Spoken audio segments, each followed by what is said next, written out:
la empresa lo acepta, pues se originaría un contrato autónomo nuevo con esas condiciones. Esto sería lo que en Estados Unidos se conoce como piggyback contract. Un contrato al que se suben a caballito, piggyback, las autoridades identificadas en el pliego. El problema que tenía desde el punto de vista comunitario este contrato es que identificaba como volumen o cantidad estimada de servicios únicamente las necesidades de la autoridad adjudicante, la autoridad adjudicadora de SEMSA. Ya, por cierto, creo que no lo he dicho, se me ha olvidado, era un contrato de limpieza de instalaciones y hospitalarias, claro, y de gestión de residuos. Entonces, unos años después, otra autoridad sanitaria, que estaba identificada en el pliego, la de Valcamónica, decide no renovar un contrato que tenía con la empresa Copservice para los mismos servicios. Considera que le puede ser más ventajoso el de la UTE. Salir de las condiciones o salta sobre el contrato con marcas. Pues esta foto que gráficamente, pues tal vez da idea del desbarajuste, ¿no? que es el contrato, solo con la cantidad estimada de uno de ellos. Por ahí está haciendo piggyback o caballito, saltando al caballito sobre el contrato original. Copservice, la empresa que tenía el contrato con Valcamónica, no le parece, no está contenta con esa decisión y decide interponer un recurso ante el Tribunal Regional Administrativo de Lombardía. También interpone un recurso la Autoridad Garante de la Concurrencia del Mercado, la CNMC italiana, conocida comúnmente como Antitrust. Es la otra parte en esta cuestión perjudicial. La respuesta del Tribunal de Primera Instancia es que todo está conforme y desestima ambos recursos. El argumento principal, claro, del recurso era que el volumen estimado no era global y que solo identificaba el de la primera autoridad que había adjudicado el contrato, en su nombre y en el de las demás autoridades potencialmente usuarias. La argumentación del Tribunal Regional para esto es ingeniosa, ¿no? Porque comienza diciendo que efectivamente, para cumplir los principios fundamentales de la contratación, debe establecerse un valor o un volumen estimado completo y global, que incluya todas las necesidades. Pero dice que en este caso el valor estaba implícito en el propio contrato. La argumentación, que como digo es ingeniosa, pero también un poco extravagante desde el punto de vista normativa de la contratación, dice así: si la cláusula de extensión se ha establecido es para ser útil, entonces debería cubrir un nivel de servicios en una medida o cantidad tal que pueda cubrir las necesidades previsibles de las demás autoridades sanitarias. Necesidades que previsiblemente coincidirán con las vigentes, las que cubren los contratos vigentes. Dice así que como esas autoridades estaban claramente identificadas en el pliego, no sería difícil para los operadores económicos acceder a la información sobre esos contratos y hacerse una idea así de qué importe y qué valores y qué volúmenes podrían alcanzar. Se recurre esta sentencia ante el Consiglio di Stato, el Consejo de Estado italiano, la instancia suprema en materia contenciosa administrativa en Italia, y una de las partes, la UTE, Marca Zanetti, que veía ya que le iban a quitar la razón, porque de hecho en un caso anterior, el propio Consiglio di Stato ya había anulado esta cláusula de extensión, plantea la necesidad de elevar una cuestión prejudicial al Tribunal de Justicia. Y el Tribunal de Justicia lo hace. En la sentencia, lo primero que me gustaría destacar es que es una metedura de pata que tiene en el párrafo 13º, que parece que revela cierta falta de cuidado por parte del Tribunal de Justicia y los servicios del tribunal, que es que dicen que Italia no había traspuesto correctamente el actual artículo 33 de la directiva, creo que era el 79 de la directiva 2004, en relación con dos previsiones, que dice que no se incorporan al Código Italiano de Contratos Públicos, que son la prohibición de uso abusivo del acuerdo marco y el límite máximo de duración de los 4 años.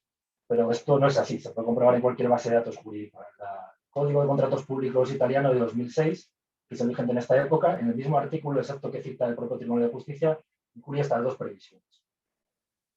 En fase de admisión, varias partes plantean la posibilidad de que, como lo que el Tribunal Administrativo de Lombardía había calificado como un acuerdo marco, como excede de 4 años, en realidad no se debería calificar como tal. Y por tanto, las cuestiones que versaban sobre las normas de la directiva que regulan los acuerdos marco deberían inadmitirse. Entonces, el Tribunal de Justicia hace caso a estas dudas, ¿no? Y eleva o remite al Tribunal Nacional una solicitud de aclaraciones. El Consiglio de Estado responde que, en efecto, el contrato dura más de 4 años, pero que esto en todo caso sería un defecto, un vicio, que las partes no han alegado y en el que él no puede entrar en virtud del principio dispositivo. Aquí hay de nuevo un error, una cosa un poco fea, que es que el Tribunal de Justicia no le convence esta justificación que da el Tribunal italiano y le acusa de haber incumplido el reglamento de procedimiento del Tribunal de Justicia por no haber proporcionado el contexto fáctico y jurídico de las cuestiones prejudiciales, lo cual no es cierto, porque viendo la respuesta se le da cumplida cuenta de por qué no se entra en ese tema, incluso además se dice una posible, o sea, aventura una posible justificación en el supuesto de que pudiese entrar el posible distato en el problema de la duración, que es un contrato dirigido a satisfacer necesidades de hospitales y por ese motivo tal vez estaría justificado esperar de los 4 años, porque recordemos, los 4 años no es un límite absoluto, sino que se puede sobrepasar siempre con una justificación de vida. En cuanto al fondo, el primer asunto que debe abordar el Tribunal de Justicia es que la directiva es aplicable, ya que el Consejo de Estado en su cuestión prejudicial, de una manera un poco confusa, afirmaba que debían interpretarse ambas directivas conjuntamente. Y el Tribunal de Justicia concluye, por supuesto, que solo una puede ser la directiva aplicable. En este caso, la de 2004, por la fecha en la que se tramitó el acuerdo marco o el contrato original. Entra ya en la primera cuestión elevada, que sería si un poder adjudicador puede firmar un acuerdo marco en su nombre y en el de otros, que para mí es una cuestión que no tiene mucho interés, actualmente bajo la directiva de 2014 ninguno, y por eso no voy a perder mucho tiempo en ello. Sí me interesa indicar que, bueno, la respuesta por supuesto es sí, es que lo puede, siempre que se identifique claramente los poderes adjudicadores que podrán hacer uso de ese acuerdo marco. Y que en este punto es un poco equivocada la respuesta del tribunal porque dice que esa identificación puede hacerse en el propio acuerdo marco o en otro documento. Pues claro, el acuerdo marco es el documento final que se firma con los adjudicatarios. Esa información debería darse antes, debería darse desde el inicio del procedimiento para saber pues el alcance del acuerdo marco al que uno se presente por el cual opta. Entonces, ahí tal vez es un poco equivocada la sentencia. Y luego la otra pregunta, esto es como lo reconstruyo yo porque en realidad eran más, pero bueno, a mí se pone en esas dos.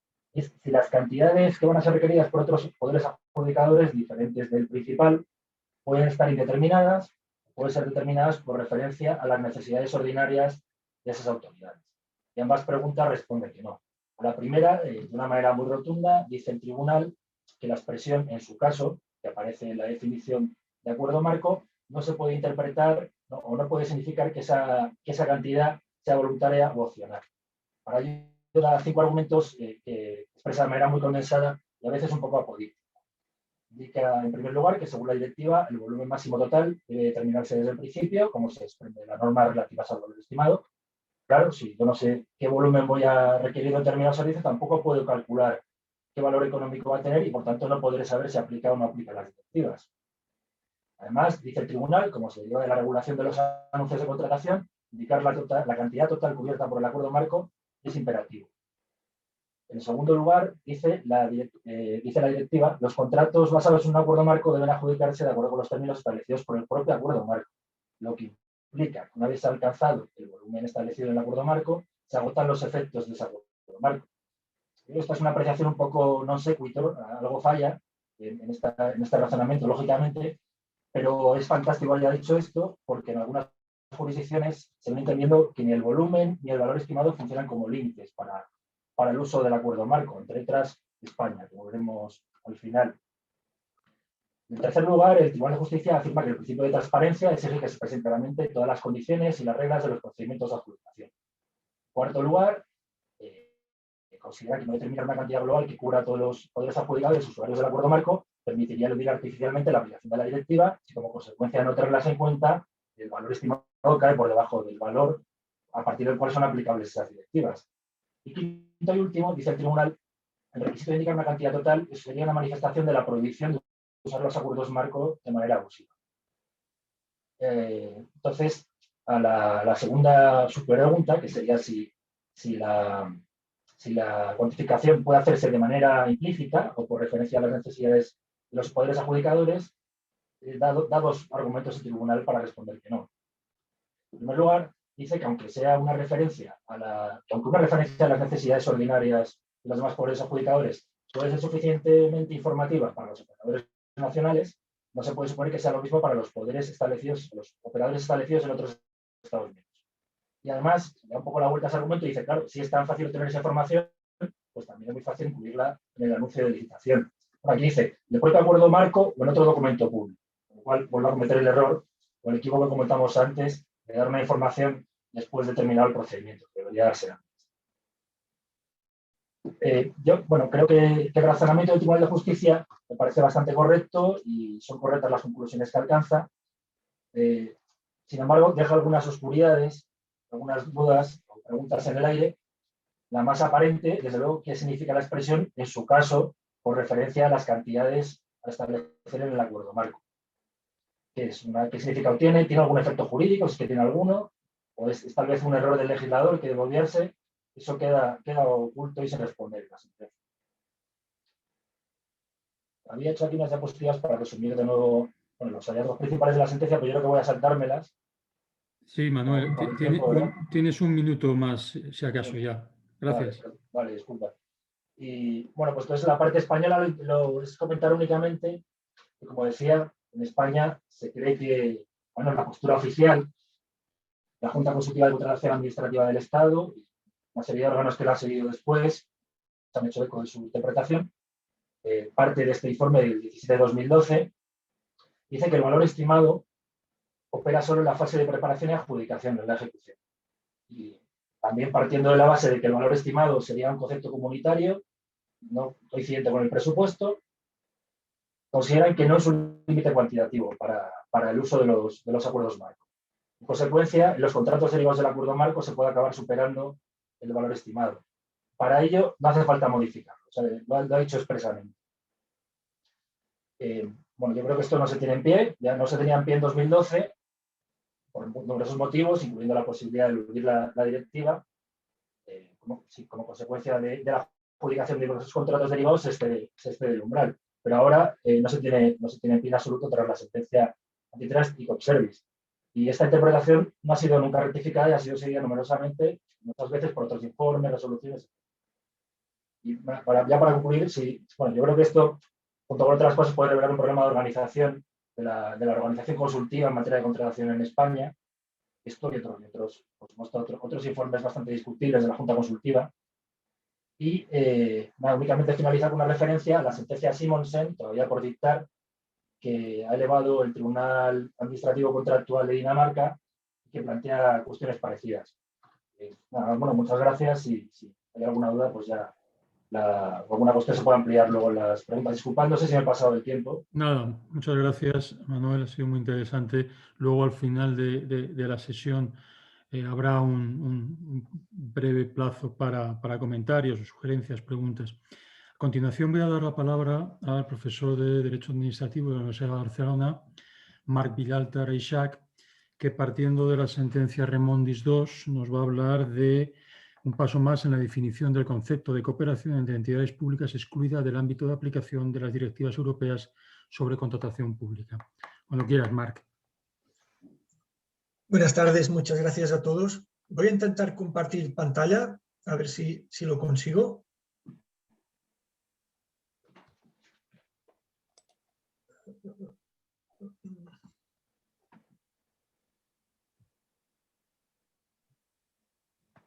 Sí, yo la veo perfectamente. Perfecto. Es una breve presentación. Como apuntaba Raúl, pues el tema que he elegido para esta breve presentación es relativo a las relaciones de cooperación que quedan excluidas de las directivas de contratos, porque, en mi opinión, es una de las cuestiones que plantea más problemáticas, ¿no? Es determinar qué negocios jurídicos quedan dentro del ámbito material de aplicación de las directivas de contratación, ¿no? Ante la multiplicidad de relaciones que pueden establecer las entidades públicas con otros actores públicos o privados, muchas veces se plantea en qué supuestos estos negocios jurídicos deben quedar sujetos a las previsiones de la normativa contractual.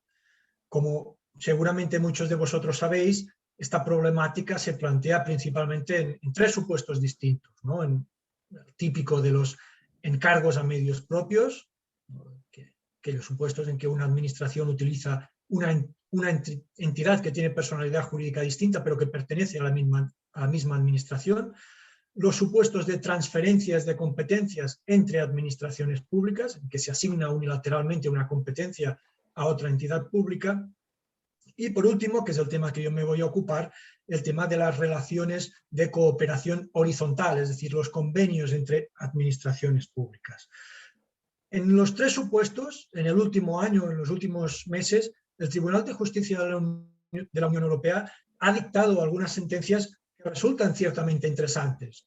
Yo he optado por centrarme en el tema de los convenios, analizando la sentencia que mencionaba, la sentencia Remondis 2, que es la sentencia de 4 de junio de 2020, asunto 429/19, que es Remondis 2. Hablamos de Remondis 2 porque hay una sentencia anterior en que Remondis también era parte actora, que trataba el tema de las transferencias de competencias, ¿no? Por eso hablamos de sentencia Remondis 2. Como veremos, la sentencia Remondis 2 no es absolutamente innovadora, plantea una problemática mucho más simple que la que nos enunciaba ahora Manuel. Veréis que el supuesto planteado no es muy complejo, pero que creo que es relevante por cuanto confirma una tendencia interpretativa del Tribunal de Justicia de la Unión Europea, que no es nada nuevo, pero que supone un freno a la utilización de determinados tipos de convenios entre administraciones. Para exponer muy rápidamente esta sentencia, estructuraré mi exposición en tres grandes partes. En primer lugar, hacer una breve referencia a los antecedentes de esta sentencia para analizar muy rápidamente el marco normativo en el que se inserta. En segundo lugar, me referiré propiamente al contenido de esta sentencia y, por último, como conclusión, pues exponer muy brevemente qué nos aporta esta sentencia, por qué puede resultar relevante.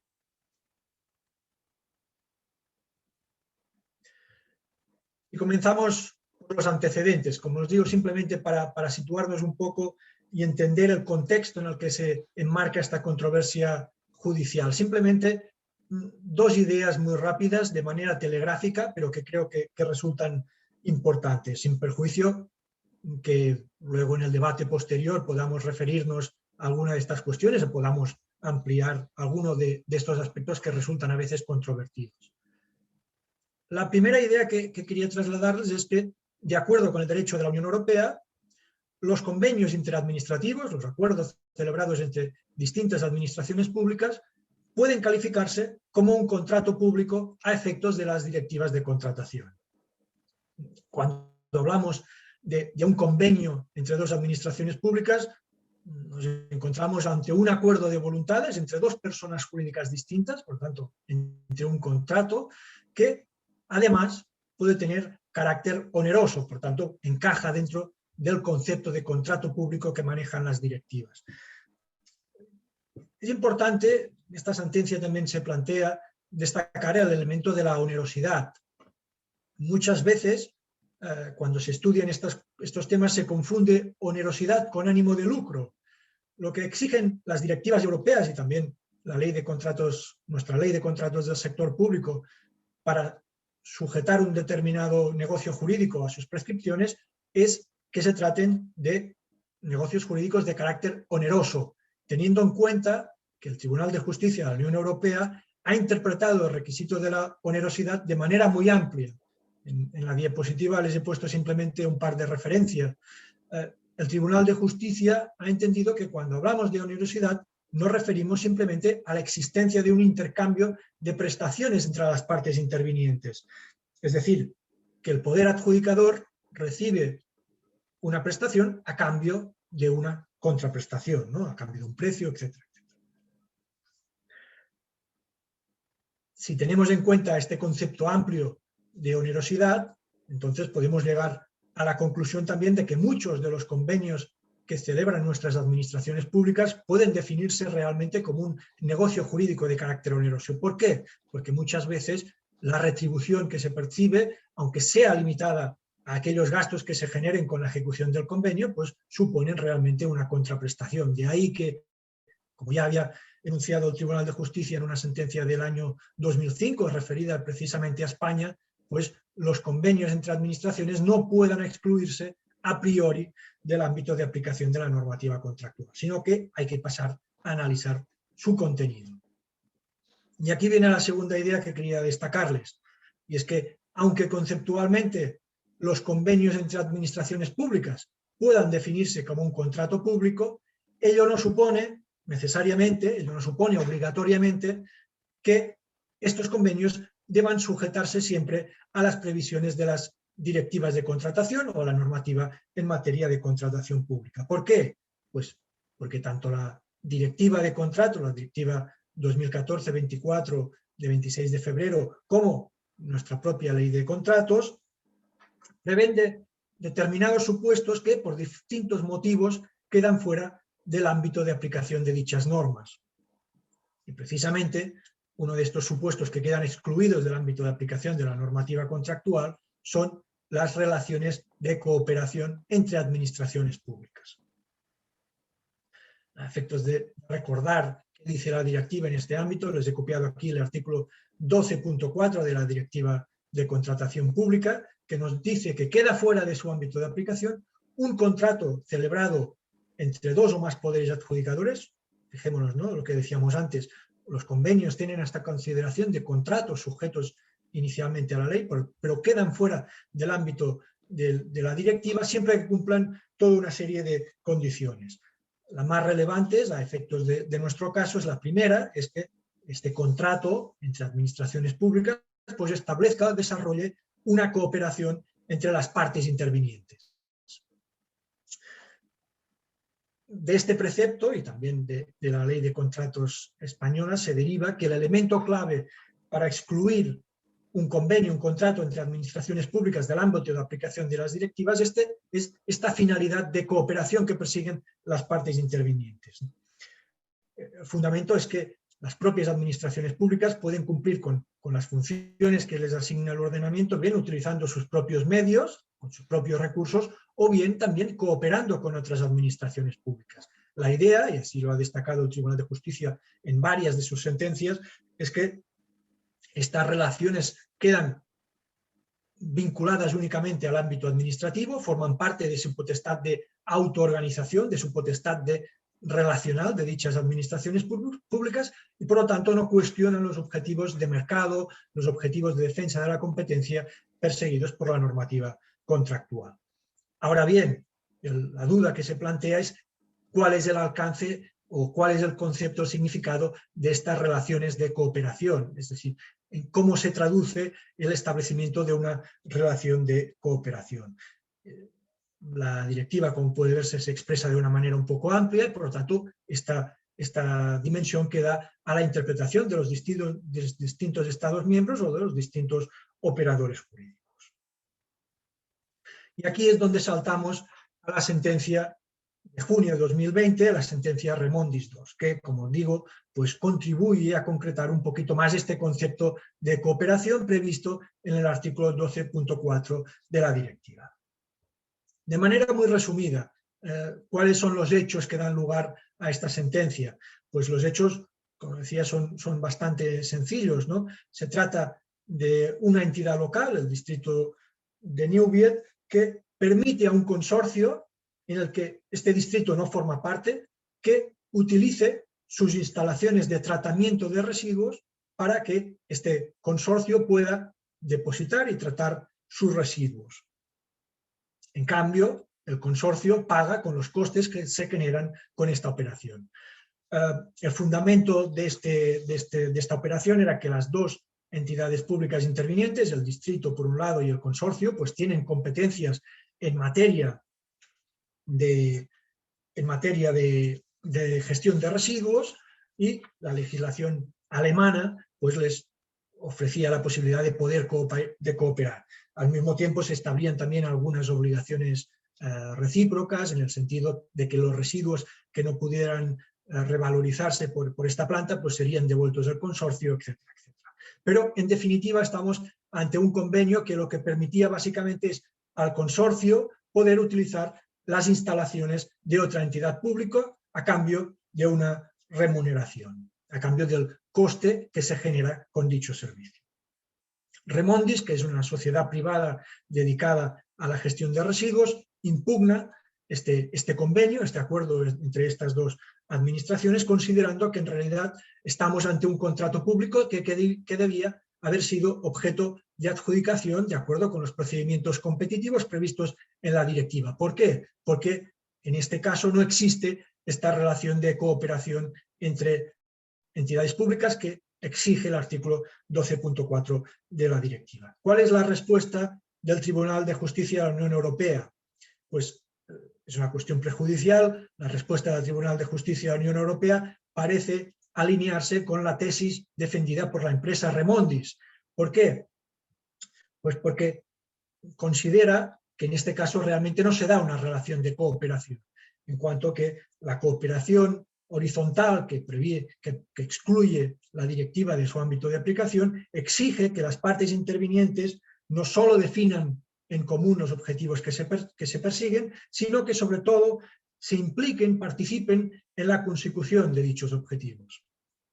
Y en el caso planteado, pues el tribunal considera que no se da propiamente esta relación de cooperación. En concreto, creo que los apartados más relevantes de esta sentencia son el 29 y 30, que les he puesto aquí en estas diapositivas, en la que se afirma estas ideas, ¿no? Que la participación conjunta de todas las partes del acuerdo de la cooperación es indispensable para poder excluir este negocio jurídico del ámbito de aplicación de la directiva. Y no puede entenderse que se cumple este requisito cuando la única contribución que realizan alguna de las partes se limite al simple reembolso de los gastos generados con la ejecución de este convenio, ¿no? Añade en el fundamento jurídico 30 que si este fuera el elemento, si el reembolso de los gastos fuera por sí solo suficiente para poder excluir un negocio jurídico del ámbito de aplicación de la directiva, entonces no podría establecerse ninguna diferencia entre los supuestos de cooperación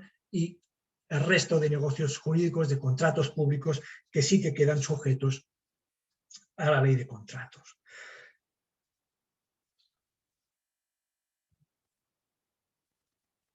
Por último, para acabar, ¿por qué creo que resulta relevante esta sentencia? ¿Qué nos aporta esta sentencia Remondis II? La primera idea es que en realidad esta sentencia no resulta absolutamente innovadora.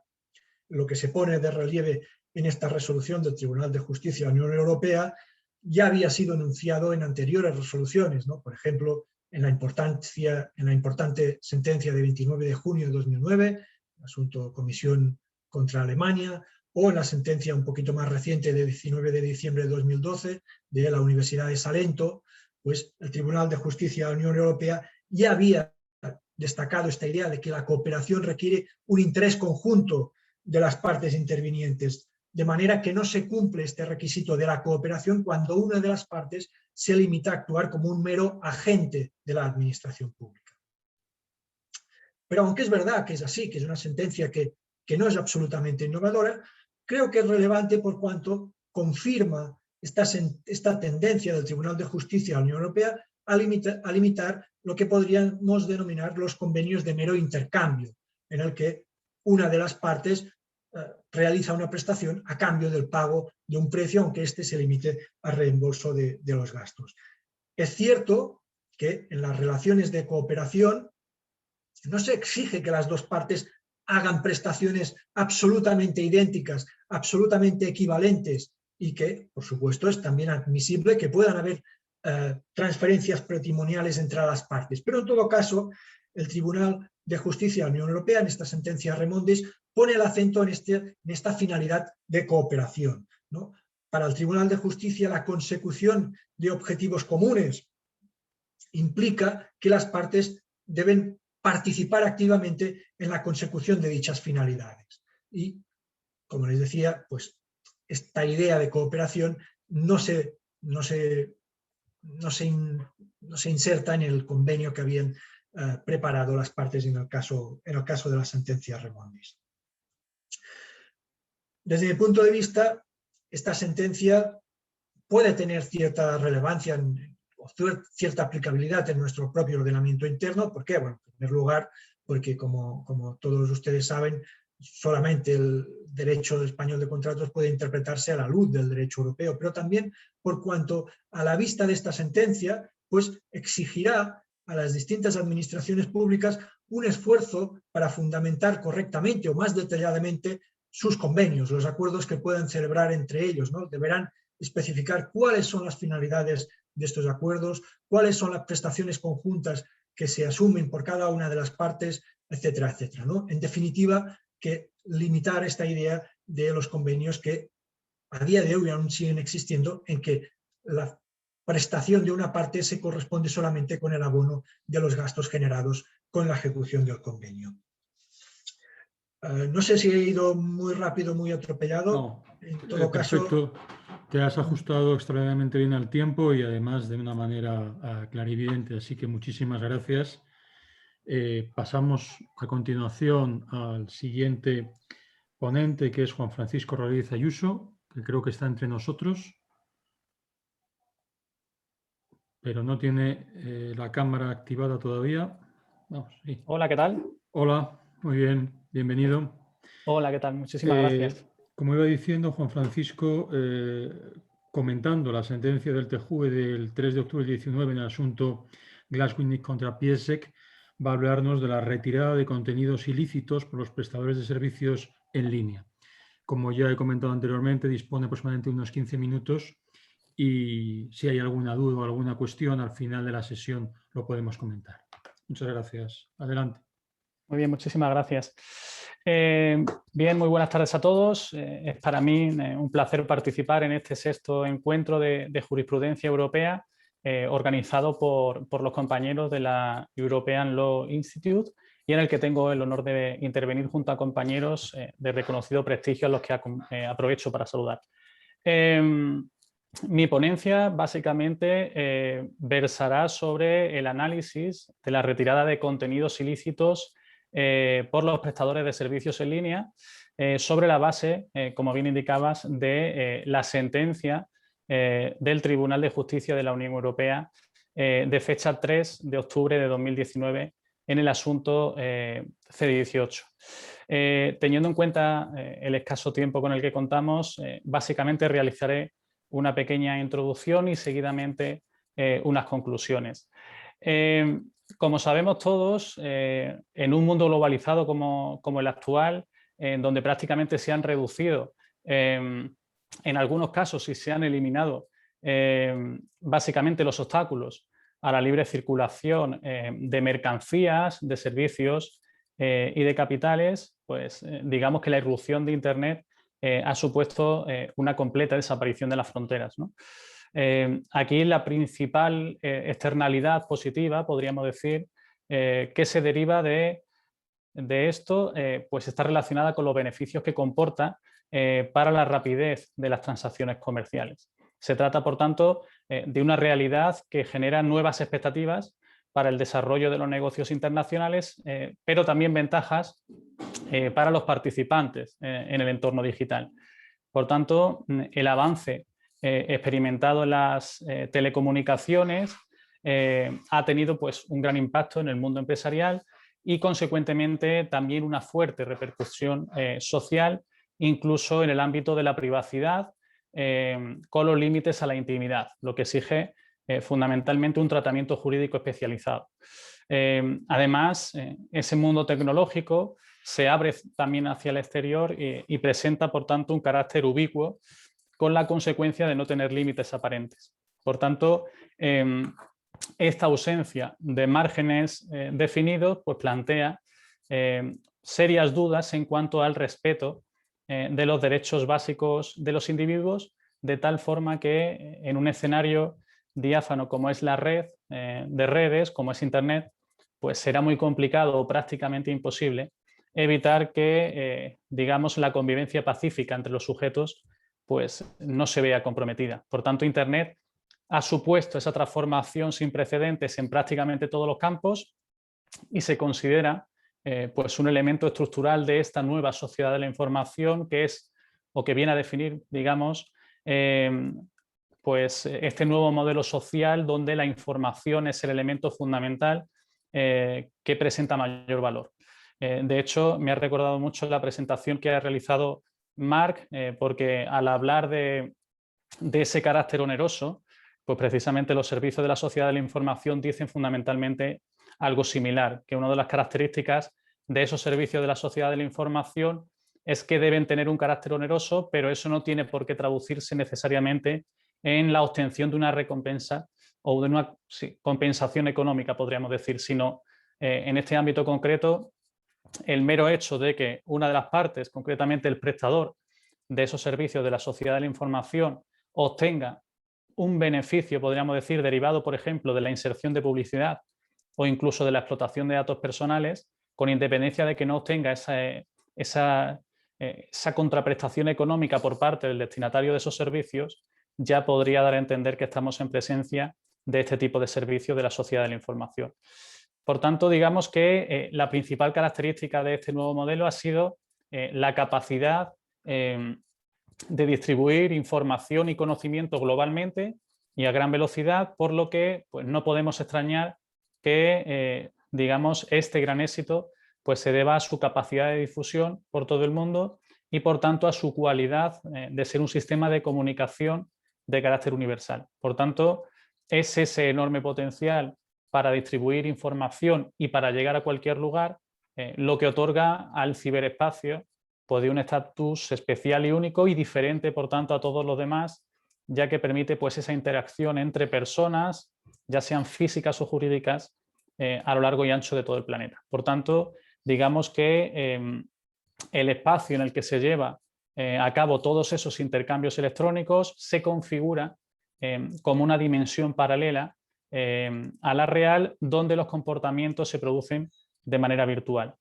Por tanto, digamos que son esos comportamientos de las redes sociales y en particular de Facebook los que van a centrar la atención de esta presentación, y el motivo se encuentra fundamentalmente, y como indicaba al inicio de la ponencia, en la sentencia del Tribunal de Justicia de la Unión Europea de 3 de octubre de 2019, por cuanto revisten especial interés las cuestiones planteadas, en este caso, de cara a concretar hasta dónde llega la responsabilidad de los prestadores de servicios en línea por los contenidos ilícitos que se viertan en los sitios web que ellos mismos gestionan.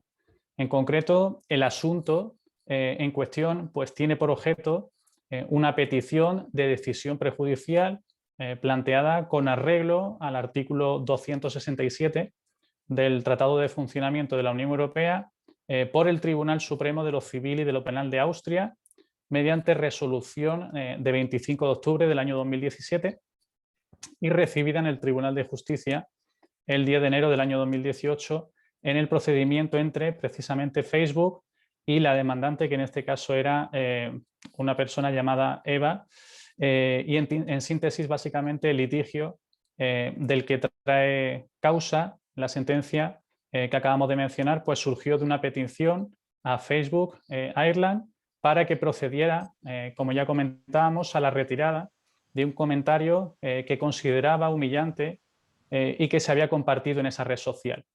La información controvertida hacía referencia a esta señora, en tanto que actora en el procedimiento principal y había sido incluida por un usuario del sitio web en cuestión. Por tanto, la perjudicada tomó cartas en el asunto, digamos, e inició actuaciones judiciales en Austria, país en el que desarrollaba su actividad política, que es precisamente la que fue objeto de esa afirmación ofensiva, y lo que perseguía pues, conseguir que se eliminara totalmente cualquier contenido que menoscabara su reputación. Aquí el tribunal austriaco, que estaba conociendo del asunto, ordenó mediante auto de medidas cautelares que Facebook dejara de mostrar inmediatamente y hasta el cierre definitivo de ese procedimiento las declaraciones contrarias al honor de la demandante. Sin embargo, la existencia de normativa en la Unión Europea relativa a las obligaciones que pesan sobre los prestadores de servicios de alojamiento de datos que gestionan redes sociales plantearon algunas dudas en relación con el alcance que tendríamos que dar a una obligación de este tipo. En concreto, el Tribunal Supremo austriaco planteó al Tribunal de Justicia una serie de cuestiones prejudiciales relativas a si las obligaciones impuestas al proveedor de esa red social de retirar el contenido inicialmente publicado por el usuario y declarado ilícito se extendía también a otros contenidos ilícitos o similares. Además, propuso si esa obligación de retirada podía ir referida a todo el mundo o solo al Estado miembro afectado, y también cuestionó si la retirada de esos otros datos podía, digamos, adoptarse únicamente con respecto al contenido del usuario en cuestión o también afectada a otros usuarios. Aquí, digamos que para poder dar respuesta a esas dudas se tuvieron en cuenta varios aspectos que inciden de lleno, podríamos decir, en la materia. En primer lugar, la incógnita de si Facebook, en tanto que red social, es un prestador de servicios de alojamiento de datos al que pueden aplicársele las normas de la Unión Europea que regulan las obligaciones que recaen sobre este tipo de intermediarios. En segundo lugar, el régimen de responsabilidad por contenidos ilícitos que asumen los prestadores de servicios de alojamiento de datos y, por ende, si Facebook lo fuera, el que se le atribuyen a las redes sociales. En tercer lugar, algunos ejemplos sobre la responsabilidad de los prestadores de servicios basados en los pronunciamientos jurisprudenciales. Y en cuarto y último lugar, pues atención tanto a la competencia judicial internacional por vulneración de derechos de la personalidad como el derecho aplicable. Aquí, como quiera que el foco, digamos, de atención está puesto en las redes sociales y más concretamente es Facebook, lo primero que parece imprescindible es ofrecer una definición de ese fenómeno. Y así, pues, se pueden catalogar, digamos, como redes sociales a todos aquellos servicios basados en la web que permiten a los usuarios, pues, construir un perfil público o semipúblico dentro de un sistema delimitado, además de articular una lista, digamos, de otros usuarios con los que comparten conexiones y, por último, pues, visualizar y rastrear su lista de conexiones y las realizadas por otros dentro del sistema. Por lo que respecta a si puede ser considerado, por tanto, un prestador de servicio de alojamiento de datos en el sentido requerido por la normativa de la Unión Europea, la sentencia se limita a señalar que ha quedado acreditado que Facebook efectivamente es un prestador de servicios de esta naturaleza.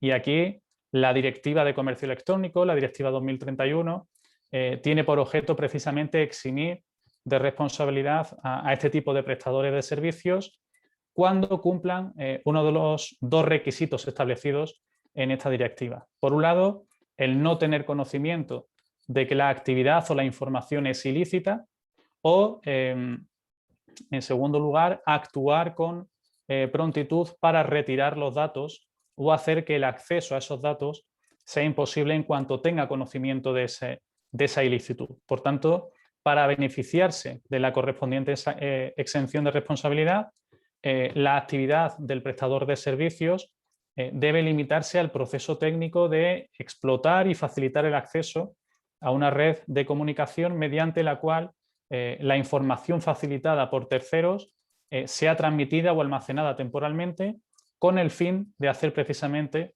que esa transmisión sea más eficiente. Por tanto, canalizar la información, pero no intervenir, digamos, de ninguna manera en el contenido de esa información.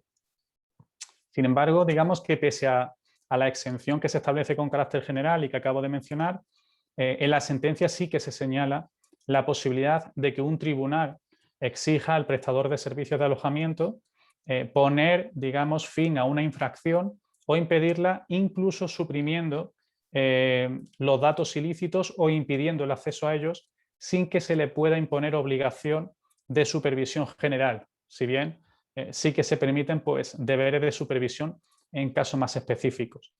El tribunal, digamos que ha optado aquí por una interpretación más amplia y en este sentido considera adecuado, pues, un mandamiento judicial que obligue al prestador de alojamiento a que realice una supervisión y búsqueda de los datos idénticos a los declarados ilícitos, con independencia de que el autor, con independencia quiero decir del autor que los haya difundido. Por tanto, en esa línea, digamos que se indica que las herramientas de filtrado automatizadas proporcionan fácilmente falsos positivos porque pueden llegar a identificar incorrectamente, pues, un contenido como ilegal lo que lleva precisamente a la eliminación de contenido legítimo. Incluso esas herramientas que se basan en la inteligencia artificial son incapaces de comprender la ironía, por ejemplo, o la sátira, o darse cuenta de que el discurso de odio se puede utilizar en una cita para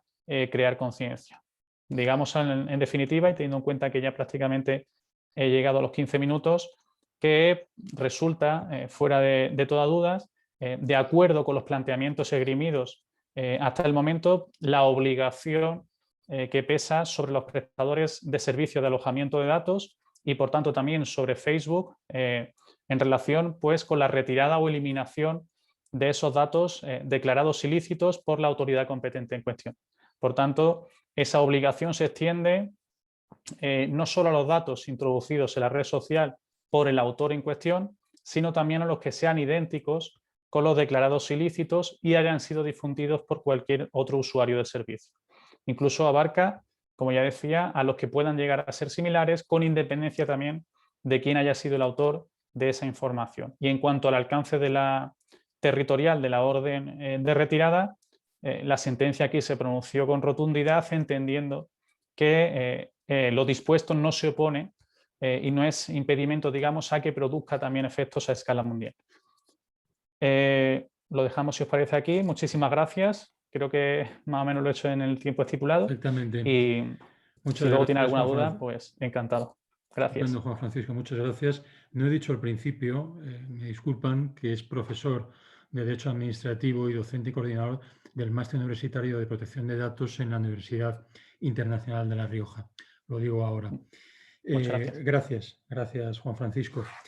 Seguimos adelante y ahora sería el turno de la investigadora de la Universidad de Valencia, Claudia Jimeno Fernández, que va a tener la amabilidad de comentarnos la sentencia del Tribunal de Justicia del 22 de septiembre de 2020, Cali Apartments, con objeto de analizar lo que ella define como el test de proporcionalidad en la sentencia de 22 de septiembre de 2020.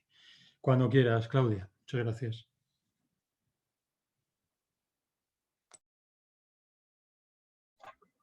Muchas gracias. Muchas gracias también a los organizadores por haber aceptado mi comunicación y por la organización de todo el encuentro, que está siendo muy enriquecedora. Como ha indicado Raúl, mi comunicación versa sobre el análisis de la sentencia del Tribunal de Justicia de la Unión Europea de 22 de septiembre de 2020, que básicamente analiza una posible infracción del derecho de la Unión Europea por parte de una norma nacional que exige una autorización previa para el ejercicio de actividades de arrendamiento de viviendas turísticas. El objetivo de la comunicación no es tanto el análisis del fondo de la sentencia o de las implicaciones que el fondo de esta sentencia puedan tener, que también, sino sobre todo tratar de analizar cómo lleva a cabo el Tribunal de Justicia de la Unión Europea su argumentación y este control de la conformidad de derecho de la Unión Europea de esta norma, para tratar de compararlo con el control que a posteriori ha realizado el Tribunal Supremo de casos similares, especialmente en relación con el análisis del principio de proporcionalidad.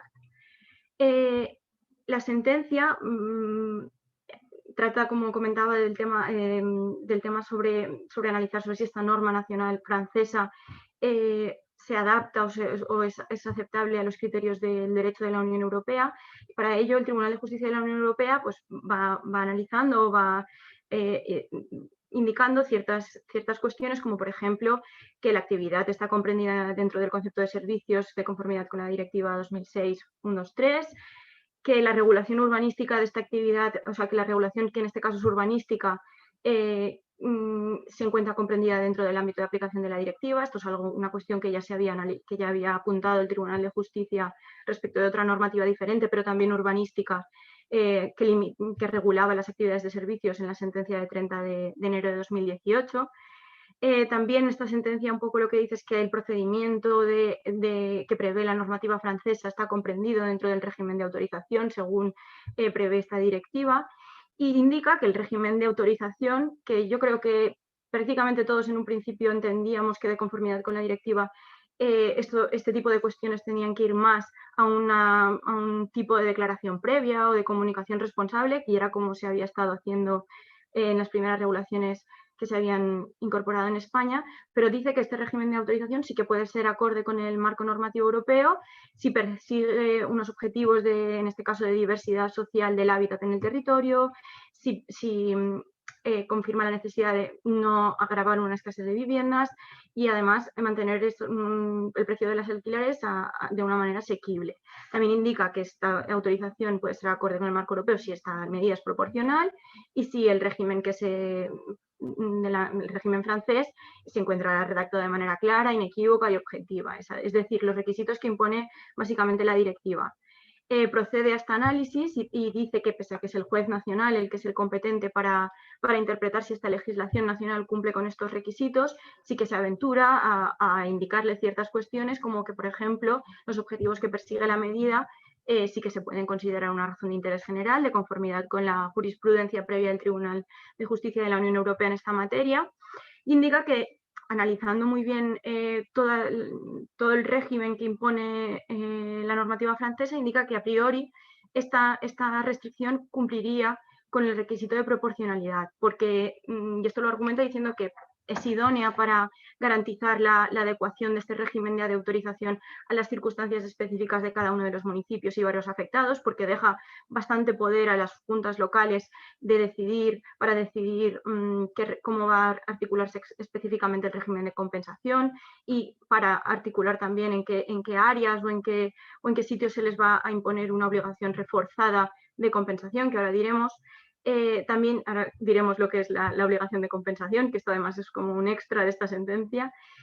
También dice que cumple con el requisito de proporcionalidad porque indica que no priva a la persona propietaria de este inmueble de obtener sus frutos, ni a través de un alquiler normal, que todo y no ser igual de rentable que el alquiler que se puede hacer a través de las viviendas turísticas, el Tribunal de Justicia entiende que esto también es obtener los frutos de esta actividad. Y por otro lado, porque la normativa francesa también permite que si el alquiler, si el propietario de esta vivienda reside en ella más de 8 meses al año, el propietario o su cónyuge o alguna persona que está a su cargo reside en ella más de 8 meses, en ese caso no hará falta pasar por el procedimiento de autorización, es decir, que sí que se prevé este régimen para el caso de que sean alquileres limitados en el tiempo y que no sea durante todo el año dedicada esta vivienda, a esta actividad de alquiler. Y finalmente indica que también es un poco que esta restricción cumple con los criterios de proporcionalidad, porque la condición, que ahora veremos, que ahora diré exactamente en qué consiste, para el otorgamiento de esta autorización contribuye a mantener una superficie constante de viviendas. ¿En qué consiste esta condición? Esta condición viene a ser que para poder lograr la autorización en este caso local, para poder dedicar tu vivienda a una vivienda turística, el gobierno francés impone la obligación de que se convierta en viviendas, inmuebles con un uso diferente al residencial para poder mantener estable ese nivel de inmuebles dedicados a uso residencial. Y para esta condición, además, debe cumplir que esta vivienda haya de ubicarse en el mismo barrio, que tenga una calidad similar y una superficie idéntica también a la vivienda que se va a poner en el mercado del alquiler. Además de estas cuestiones, que son un poco por las que dice, indica que esta condición lo que permite y contribuye es a mantener esa superficie constante de viviendas y que, por tanto, la medida, por todos estos motivos, cumpliría con el requisito de proporcionalidad. Lo que sí que dice es que deberá ser el juez nacional, una vez ya se encargue de analizar el caso, puesto que estamos ante una cuestión prejudicial, el juez nacional deberá analizar con estudios, análisis previos económicos y objetivos que el gobierno francés le facilite, si la situación de viviendas, la situación de falta de viviendas es causada por este tipo de arrendamientos en ese territorio en concreto y si con la compensación que se prevé en estas medidas se podrá remediar de cara a autorizar este tipo de medidas. También tendrá que analizar si la compensación que se prevé en este caso es adecuada a la situación del mercado de alquiler de cada lugar y compatible con el ejercicio de la actividad de arrendamiento de viviendas. Y finalmente deberá analizar también que todas las especificidades procedimentales previstas por la normativa francesa permiten cumplir con la obligación de compensación en la localidad afectada, es decir, que cada norma local también cumpla y facilite y no sea confusa.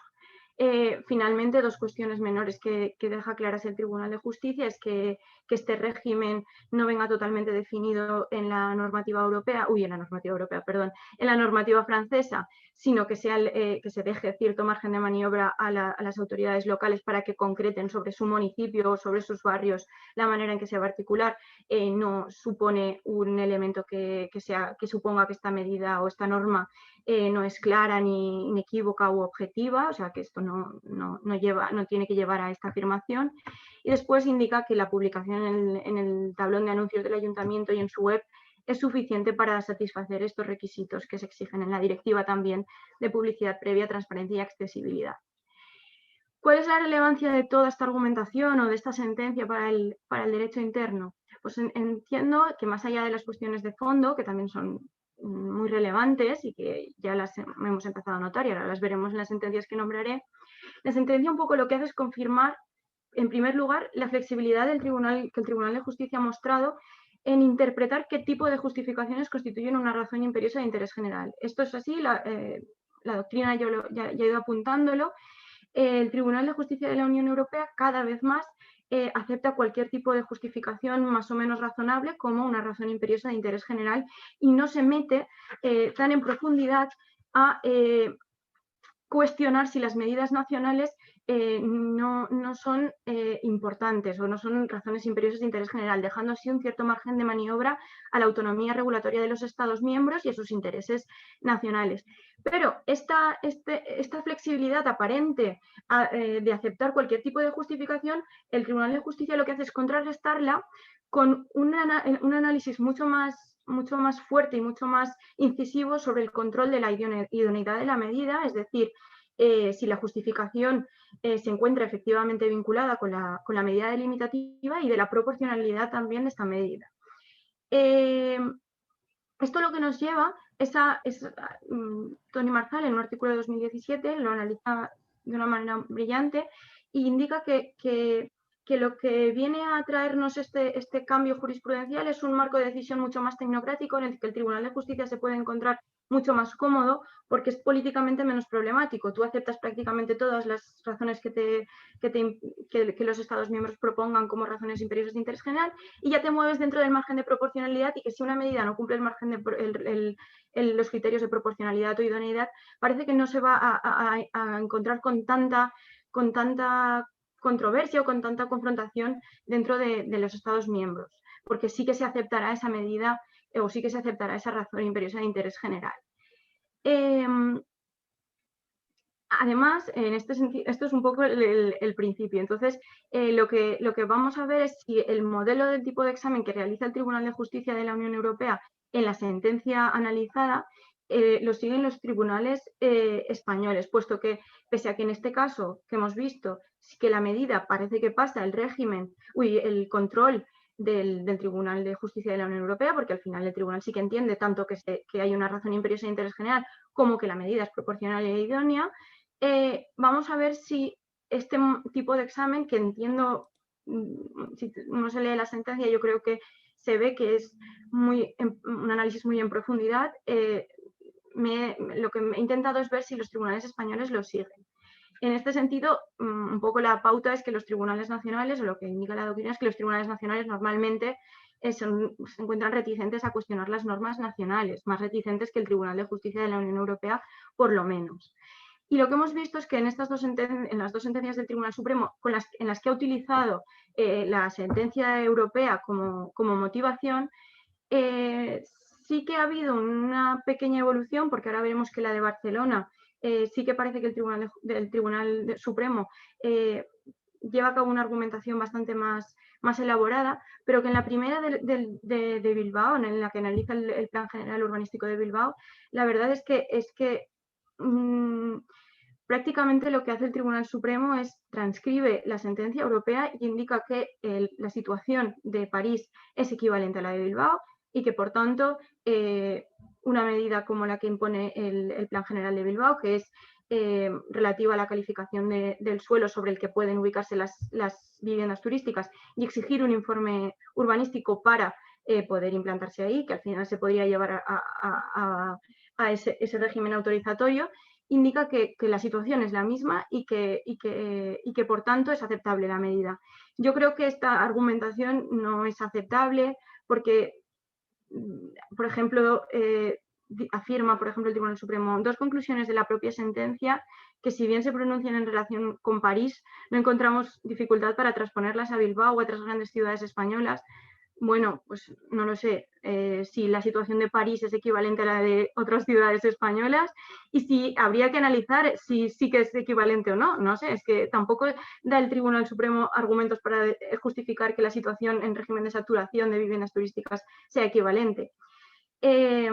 Bueno, en la de Barcelona sí que se lleva a cabo una motivación un poco mayor.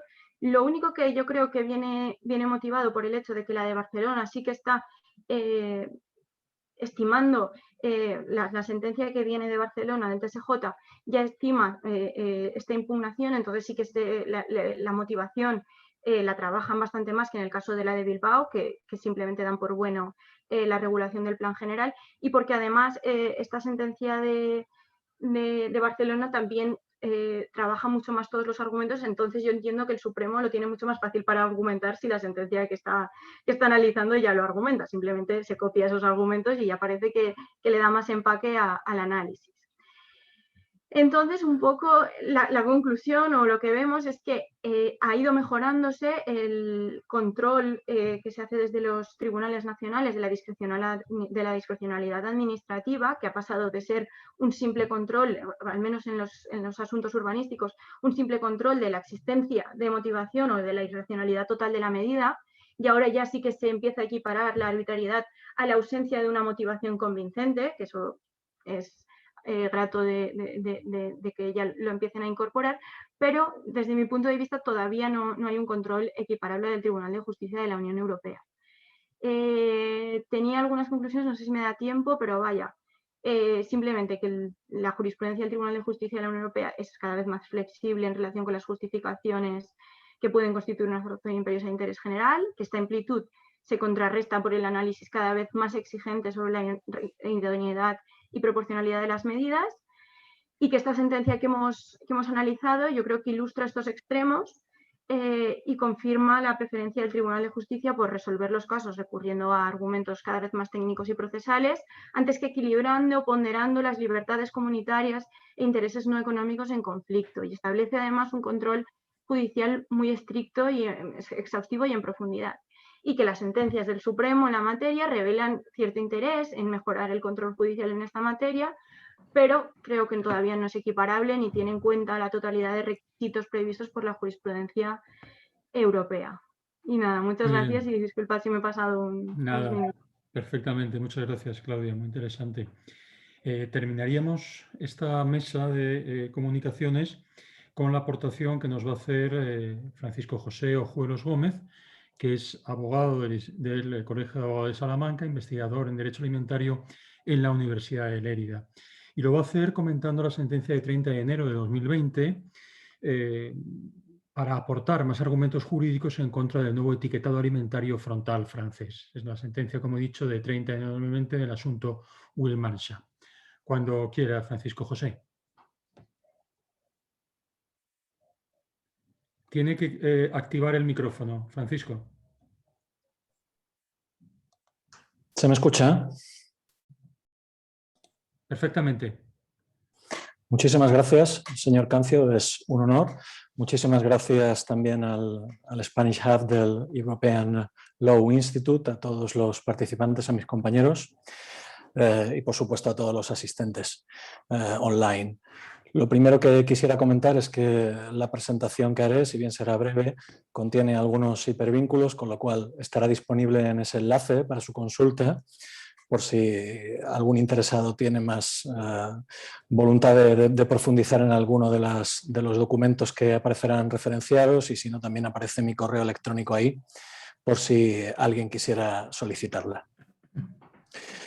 Yo me referiré a la sentencia, como se ha comentado, del Tribunal de Justicia de 30 de enero de 2020, que no se pronuncia estrictamente en relación a la conclusión que yo alcanzo en esta presentación, pero sí que se pronuncia en relación a una cuestión que me parece central para determinar cómo este nuevo etiquetado alimentario frontal francés, que es francés, pero se está pretendiendo aplicar también en España y en otros 7 Estados miembros de la Unión, pues sería, a mi consideración, incompatible con el ordenamiento comunitario. El etiquetado frontal francés es el también llamado Nutri-Score, es justo esa especie de semáforo que aparece, digamos, en la parte inferior izquierda de la imagen, que vendría de alguna manera a servir a modo de semáforo para categorizar la condición saludable de un concreto producto. Desde el verde más oscuro, la letra A sería lo más saludable, y el rojo más intenso, pasando por el naranja, el menos saludable. Algunas de las entidades sociales y, digamos, corporaciones de consumidores que están promoviendo, junto con otras empresas privadas, el uso de esta herramienta, pues invocan, digamos, su capacidad distintiva, precisamente para identificar los productos más saludables. Y como tal, digamos, como herramienta para distinguir los productos más saludables, parece que pudiera entenderse que digamos, merece que analicemos pues, precisamente la norma europea que viene a regular la posibilidad de hacer declaraciones de propiedades saludables en los productos alimenticios. Es el reglamento de claims, el reglamento de declaraciones nutricionales y de propiedades saludables, reglamento 1924 de 2006, en virtud del cual la Comisión tendría que haber establecido los perfiles nutricionales, es decir, tendría que haber clasificado los alimentos para que se pudieran utilizar en dichos productos declaraciones tanto nutricionales como de propiedades saludables. Esto es lo que dice la EFSA, la Autoridad Europea de Seguridad Alimentaria, que es, digamos, el organismo científico, como ustedes saben, que está encargado de fijar un poco los criterios científicos y técnicos en virtud de los cuales se construye, bueno, pues, toda la normativa europea alimentaria. Pues la EFSA entiende que básicamente lo que es el nutrient profiling o el modelo de perfil de nutrientes es para clasificar los alimentos en función de su composición nutricional a diversos fines. A pesar de que el reglamento 1924 establecía la obligación para la Comisión Europea de fijar en enero de 2019, estos perfiles nutricionales, lo que ha pasado con los perfiles nutricionales es que en el año 2008 la EFSA publicó ese documento, que está referido ahí en el enlace, que parece más bien, a mi criterio, una revisión crítica del concepto de perfiles nutricionales, más que en sí un documento que vaya a avanzar hacia la fijación y construcción de los perfiles, que son el presupuesto básico para la utilización de las declaraciones. Se han, digamos, realizado muchas críticas al concepto de perfil nutricional, porque, claro, básicamente el concepto de perfil nutricional lo que permite, en función del fin al que se utilice, pero lo que permite básicamente es categorizar los alimentos entre saludables y no saludables. Hay mucha oposición, como digo, porque es un concepto que tiene muchos usos, en particular a efectos de información para los consumidores, pero aunque se le ha criticado su carácter dificultoso, ya tenemos desde hace tiempo 2 modelos de perfiles. Uno de ellos es el de la Organización Panamericana de la Salud, es un modelo muy sencillo que además evitaría todos los problemas que está planteando el sistema de etiquetado Nutri-Score, en tanto que, por ejemplo, los ingredientes culinarios los deja fuera, los productos alimenticios de un solo ingrediente los deja fuera. No sé si han escuchado la problemática que hay en torno a la categorización, por ejemplo, de alimentos como el aceite de oliva. Este modelo lo dejaría fuera y cabe en una cuartilla. También hay otro modelo, que es el de la Oficina Regional para Europa de la Organización Mundial de la Salud. También es un Es un sistema bastante sencillo, cabe prácticamente en una cuartilla un poquito más grande, y es un modelo que también no puede calificarse como restrictivo. Y por ponerles un ejemplo al respecto, este modelo, el de la Oficina para Europa, es un modelo dirigido a la publicidad, o sea, a categorizar los alimentos para la publicidad dirigida a los niños.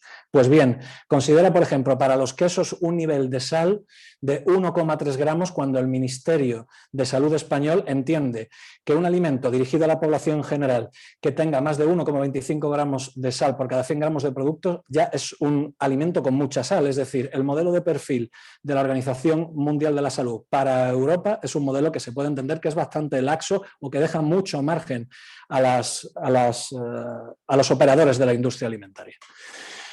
Pues lo que está diciendo la Comisión ahora es que se están tomando la ciencia con calma, y a pesar de que el reglamento de 1924 establecía el 2009 como fecha límite, parece ser que van a hacer una propuesta para 2022. Es decir, que ahora todavía estamos a ver si se fijan los perfiles o no se fijan los perfiles. Parece que estamos decidiendo, pero la obligación legal subsiste y nadie la ha derogado. Ante esta pasividad de las administraciones, pues nace ahí este sistema Nutri-Score, del que ha de decirse que tiene un encaje, un fundamento legal realmente difícil de determinar, por decirle de alguna manera. Para la Comisión Europea encajaría dentro de la habilitación que hace otro reglamento, el reglamento de etiquetado, el Food Information Regulation, el reglamento 1169, porque como tal no es que ofrezca un sistema alternativo de presentación de una información obligatoria, sino que lo que ofrece es otra información que no ofrecen los sistemas de etiquetado obligatorios vigentes en este momento. No es una información nutricional, sino que de lo que informa este modelo de etiquetado frontal es sobre la calidad global del producto alimenticio. Dado que son sistemas voluntarios, no son medidas nacionales, no estarían amparadas tampoco en los artículos 38 y 39 de ese reglamento 1169, sino que de alguna manera no son medidas nacionales, pero sí que parece que están auspiciados por 7 Estados miembros, incluyendo, como digo, a España. Pero sea como fuere, el problema del sistema etiquetado francés no es, o el Nutri-Score, por llamarlo como se está llamando, digamos en lenguaje común, por su marca, no es el fundamento legal, la ligazón que tenga con el reglamento, digamos, de etiquetado, sino el problema está en la incompatibilidad con el reglamento de declaraciones de propiedades saludables. Y no sé si recuerdan la segunda o tercera diapositiva en la que hacía referencia a esa indicación por parte de la Organización de Consumidores, una organización de consumidores en relación, digamos, a esta condición distintiva del carácter saludable de algunos alimentos. ¿Y por qué me permito, he sido tan aventurado para entender que efectivamente, digamos, tanto la sentencia como el ordenamiento actual hacen incompatible al Nutri-Score? La primera piedra o el primer bastión de mi conclusión están en este informe de la Comisión Europea de 2020 al Parlamento sobre los sistemas de etiquetado frontales. Lo que dice aquí la fría realidad para el Nutri-Score es que, a entender de la Comisión, cuando en un sistema de presentación alimentaria se le da una nota global positiva que permita identificar a ese producto como, digamos, de alguna manera saludable en su condición global, dicha actividad, dicha actuación, dicha categorización permite que concluyamos que estamos dentro de la definición legal de declaración nutricional. Con lo cual, tenemos que en principio, cuando se produce esta situación que dibuja la imagen, es decir, un color verde, bien sea una B, bien sea una A, es decir, que estamos, digamos, en el ámbito no de una condición media, sino una condición saludable, pues podría determinarse de alguna manera que hay una incompatibilidad con el reglamento de declaraciones saludables, porque, como pasaremos a ver brevísimamente, este reglamento determina las condiciones para utilizar en un alimento dicha declaración, la condición de producto saludable.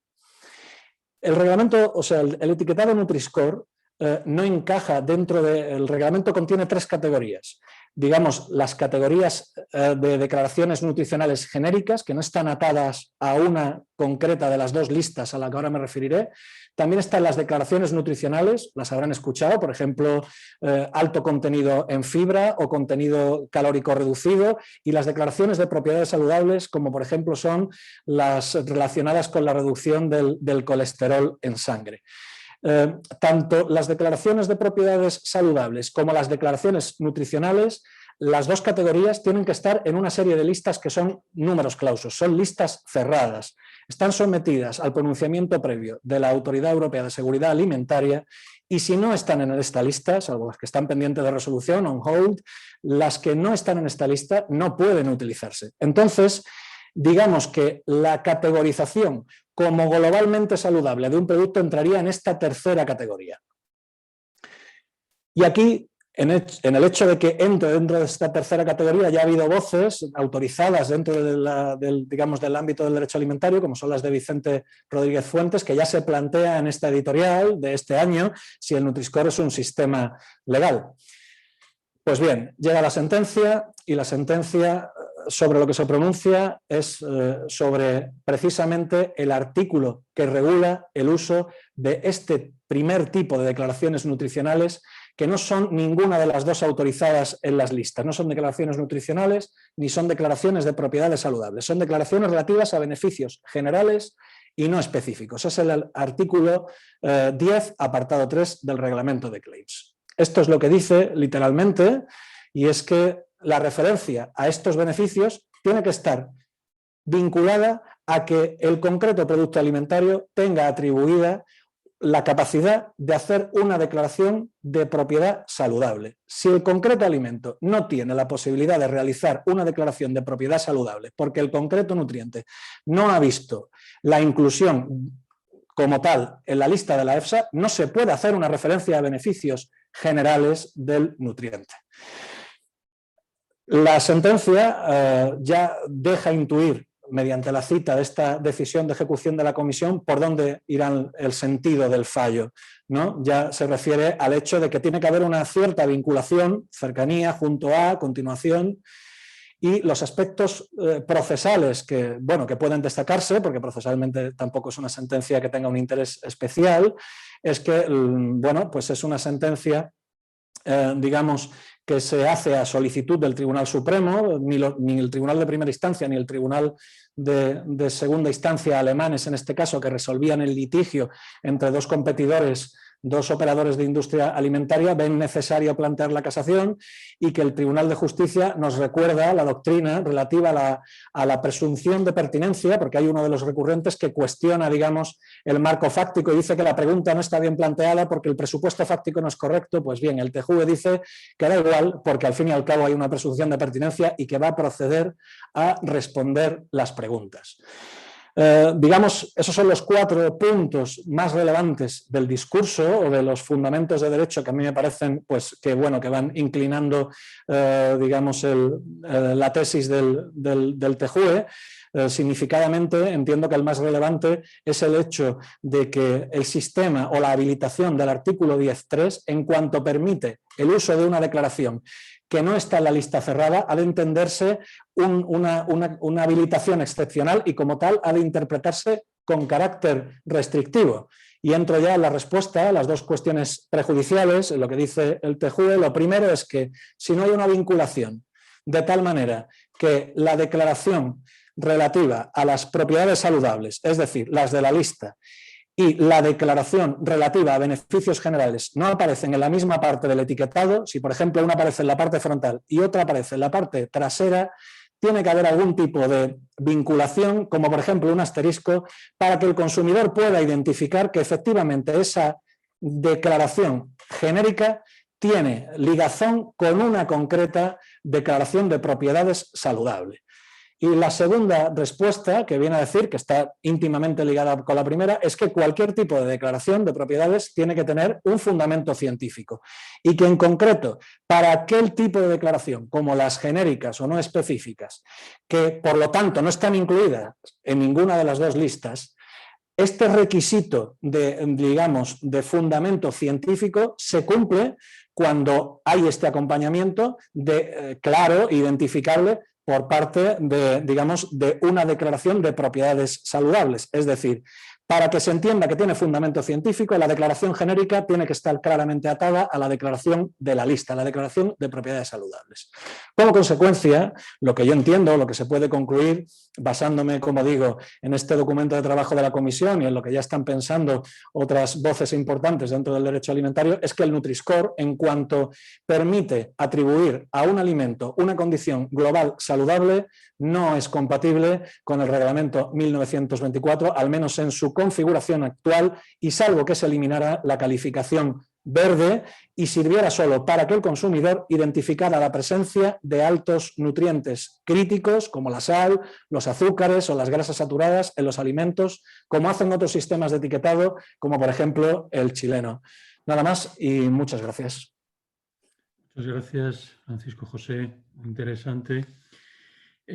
Muy interesante en general la mesa porque nos ha permitido además examinar cuestiones diversas vinculadas con el derecho administrativo desde perspectivas muy diferentes. Voy a abrir ahora un turno de preguntas porque veo que tenemos algunos asistentes. Si ellos quisieran hacer alguna pregunta o alguna cuestión a los comunicadores, es ahora el momento para hacerlo. Y una vez pasado este primer trámite, también abriría un segundo turno por si alguno de los comunicantes quisieran plantear alguna cuestión a las exposiciones hechas por sus compañeros. Así que si alguno de los que están asistiendo a este webinar están interesados en hacer su pregunta.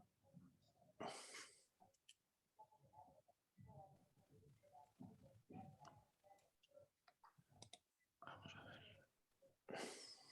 Bien. Si alguno de los comunicantes, de los ponentes de la mesa quisiera matizar alguna cuestión de su exposición o matizar o comentar algún aspecto de las exposiciones de sus compañeros, también tiene su oportunidad ahora.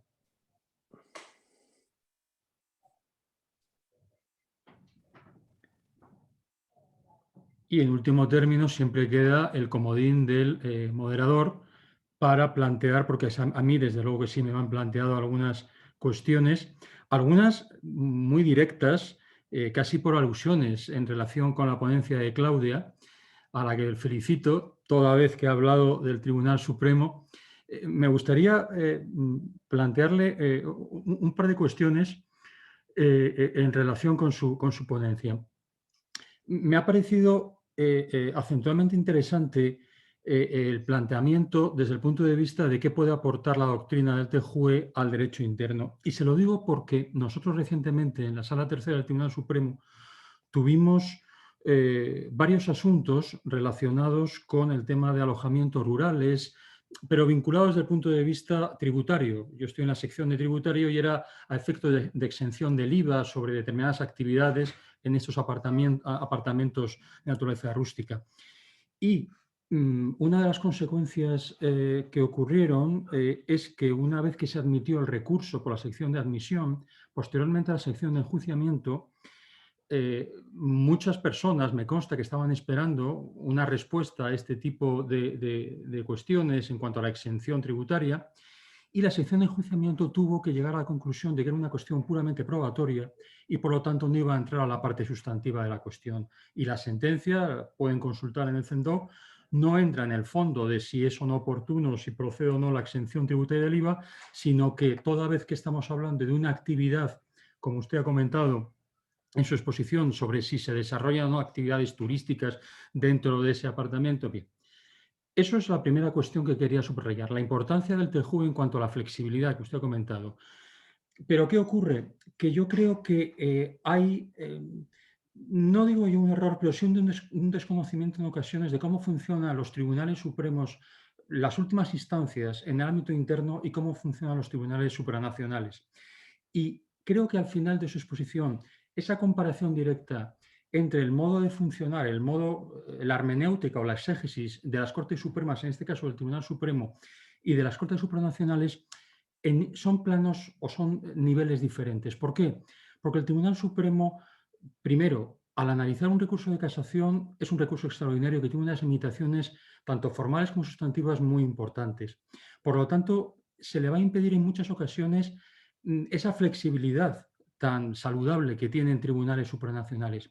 Y en segundo lugar, en este caso concreto que le he comentado de los apartamentos rústicos, el problema de no poder acceder a la parte sustantiva era por un problema estructural que tiene nuestro ordenamiento jurídico y concretamente en el orden contencioso administrativo, que es la ausencia de una segunda instancia real y efectiva, que no delimite las partes puramente fácticas o factuales para llegar a una cuestión jurídica de fondo. Por lo tanto, era solo comentarle que me parece muy interesante porque pone de relieve las dificultades que tienen las Cortes Supremas para analizar determinados elementos por la propia estructura procesal a la que estamos sujetos. En cualquier caso, le felicito por su exposición.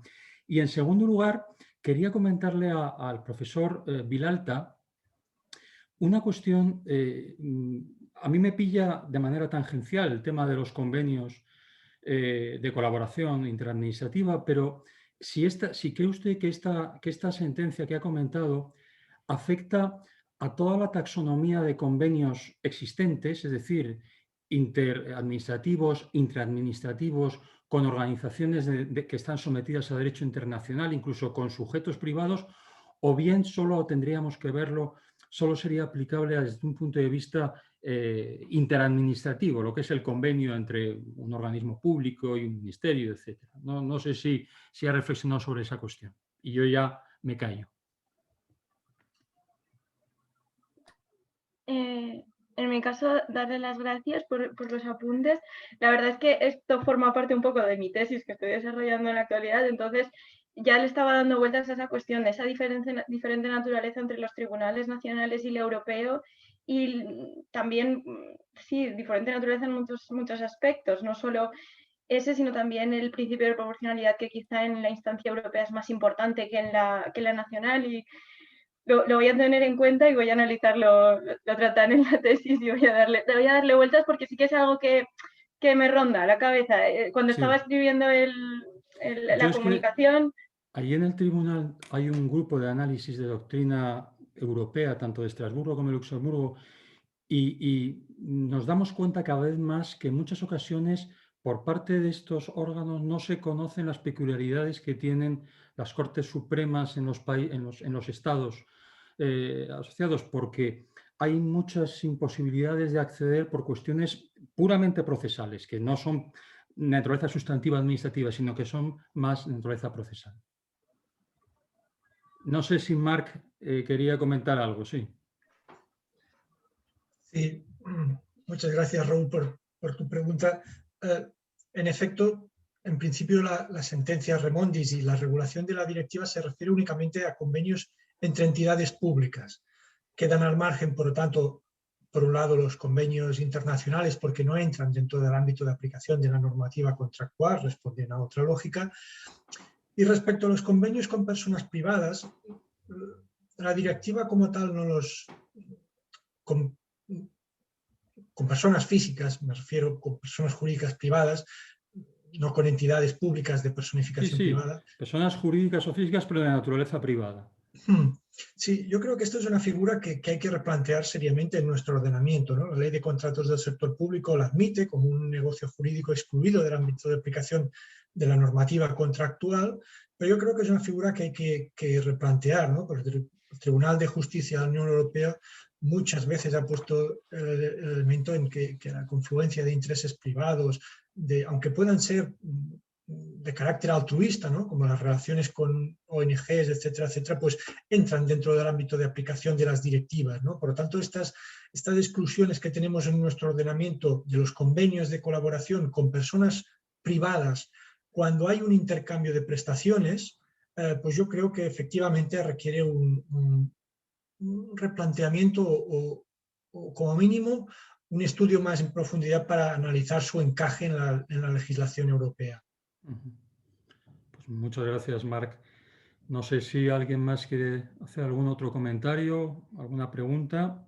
Si no, ya vamos bastante pasados de la hora de terminación de la mesa si no hay nada más, yo agradecerles extraordinariamente sus aportaciones, siempre enriquecedoras, y yo personalmente quedo a su disposición para cualquier cosa que necesiten. Espero que pocas en el Tribunal Supremo, que no está la cosa como para ofrecer mucho, y agradecerles una vez más en nombre de la coordinación de este encuentro de ELI su participación. Muchísimas gracias a todos.